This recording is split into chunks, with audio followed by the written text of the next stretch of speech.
Hey, today I am going to show you the last video you're probably ever going to have to watch about coating butt joints or wide drywall repairs. That's because I have been playing around with this kind of a skim coating blade, and this thing works great. I'm going to show you that right after this.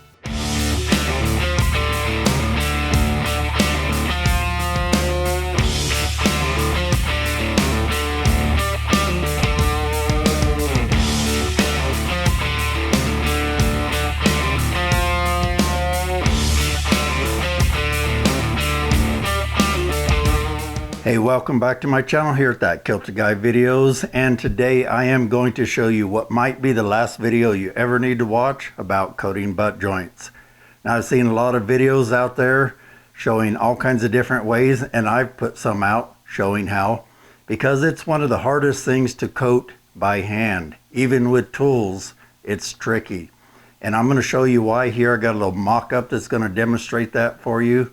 And then I'm going to show you a couple of reasons why we coat it the old way, how hard that is. Then I'm going to show you how this tool right here, I think this is going to simplify your life. If you're struggling with coating wide drywall repairs or butt joints, things like that, you're going to love this. I want to thank Marshalltown Tools for sending me this 40-inch skim coating blade. But wait till you see what else this blade will do. Now, hey, why am I wearing this hat right now? You're going to want to be watching my videos here coming up, because in a future video here in the real near future, I'm going to be introducing you to one of the most innovative strapping technologies I've ever seen. So be sure and stay tuned, and you're going to like that one. And hey, as always, if you like learning these kind of tasks like this, I've got over 170 videos as of this date, so be sure and click that subscribe button and click the bell icon right next to it. That way you get notified each time I put out a new video. It's my goal to pass on my 35 years of drywall experience to you guys and help you learn how to do it right. And also, I'm going to put a lot of good information in the description down below, like a link to this tool right here, and a bunch of other good drywall tools, as well as our new Etsy store where I've got ebooks, I've got printable guides, I've got merchandise like 24 grit sanding discs that you can't hardly find anywhere. So check that out down below. Okay, hey, let's move over here to my easel and I'm going to show you what I'm talking about. Okay, I've created this little mock-up here because I've showed you before what we're trying to accomplish with the butt joint. Most of the videos I've seen, they just do it and try and tell you verbally, and that's really too hard to understand. When I was new to this, it took me years to get good at coating butt joints. I tried every different way. I'd usually have to sand way too much, and I just couldn't get it to quite come out as quickly and as easily as I can these days. These days I've coated tens of thousands of them, so I'm pretty good, but I know why it's a struggle, because it's hard to coat something this wide. Now, the reason we have to coat a butt joint this wide, or it could just be a repair where maybe you cut out a piece this big and you got to coat it really wide, is because of what I'm going to show you right here. So let's just imagine that this black line is your sheetrock. So we're looking at the ceiling as if we were right up there looking across it. So that's the 1/2 inch thick sheetrock right there. And now let's imagine you had to do a butt joint right here. So that's the mesh tape or the paper tape.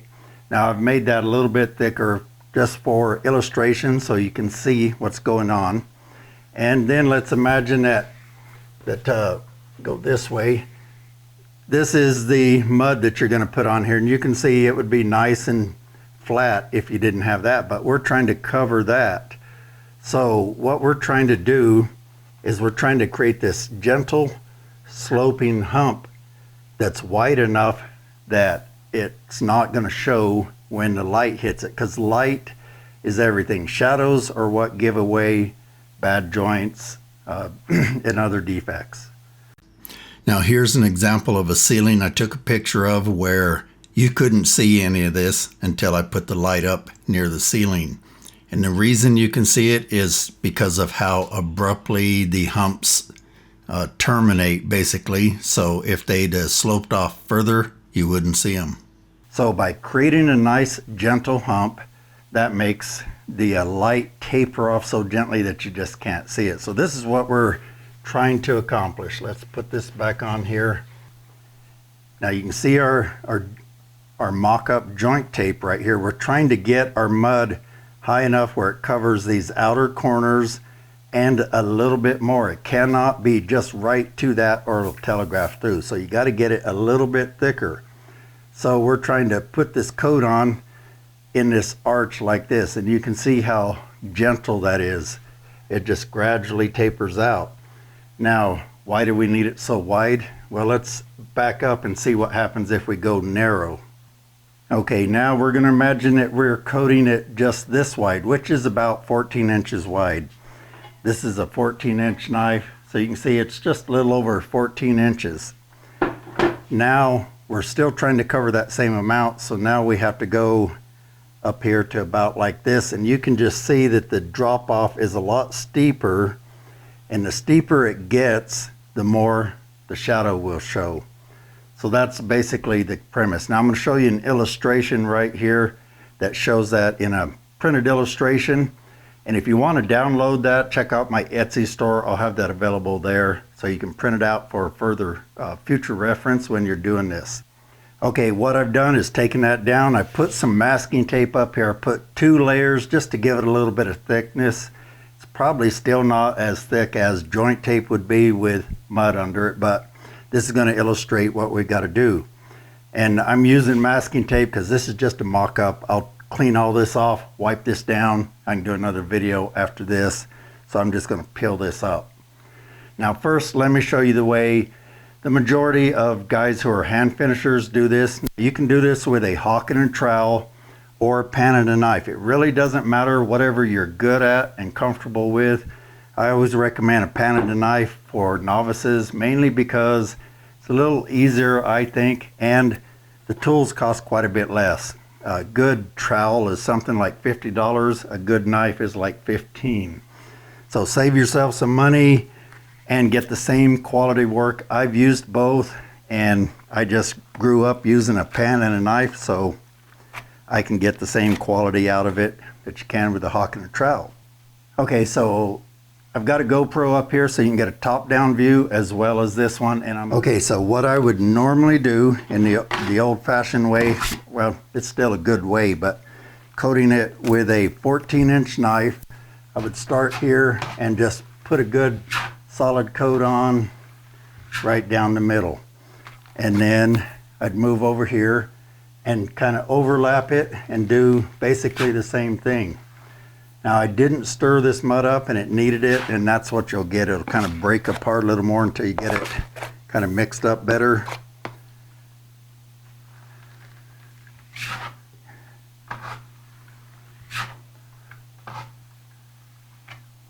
And then I might have to add a little bit more, and I want that solid coverage. So then I would come back, I'd feather these edges, and then you can go like down the middle, and then come over here and do these.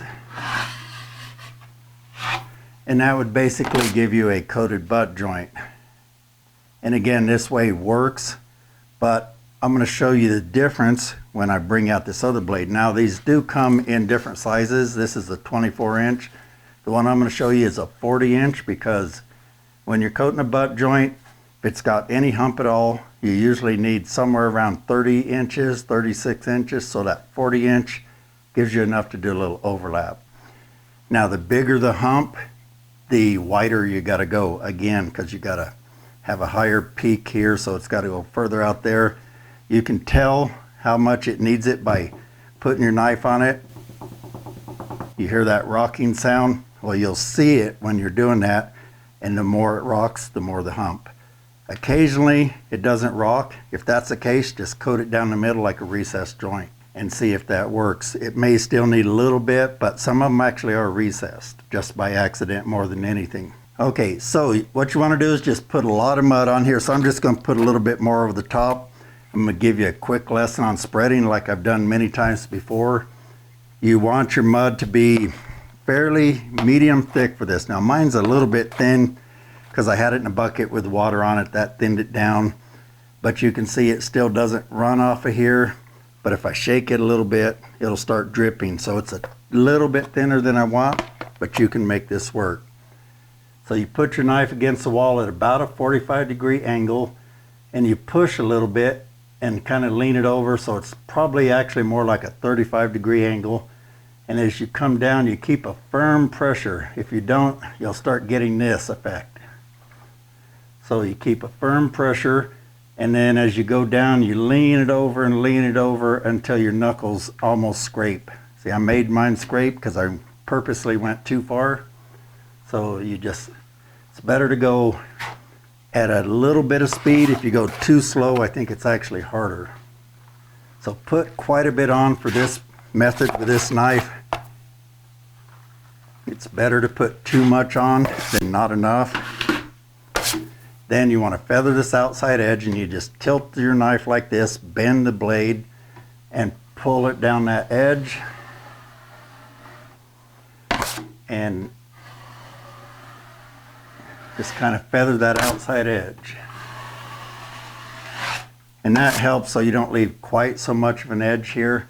Now if you think you got it really thick here, you could wipe this off, but I'd leave it just like this. Now let's break out this blade. Now this blade has a very flexible blade right here with a rigid backing, so it's got a little flexibility, but at the same time it isn't too flexible, or it wouldn't work too well.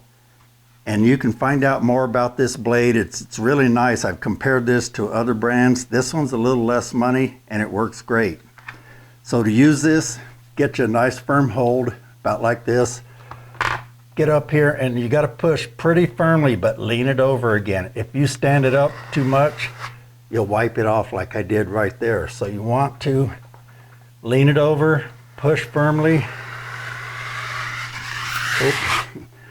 I forgot this thing's on wheels, and the wheels aren't locked. It took off on me. Okay, and generally after you do each one, you've got a lot of mud on here. You want to just wipe that off and toss it back into your pan. That's the one disadvantage to this. You can't wipe this into your pan. So because it moved, I got a little bit over here.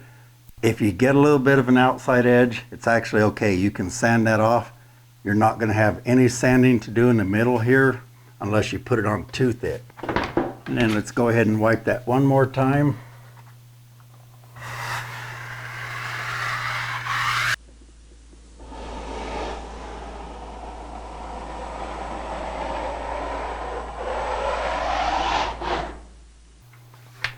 And there we have it. That is about as perfect as you can get. You didn't have to worry about, did you tilt your knife too much, put too much pressure on this side, that side. It just kind of sculpts it into the shape you want quickly and effectively. Okay, so I'm going to take some close-up pictures here and try and show you how well this came out so you can see. I mean, I'm looking at it up close, and I think this thing looks great. It's going to have a great profile when it dries. All it's going to require is a little light sanding out here. Now, butt joints usually require 2 coats because you're putting it on so thick, and it always shrinks. Mud always shrinks around 35%. And because of that, you're going to need to come back and do this one more time with an even lighter coat the second time.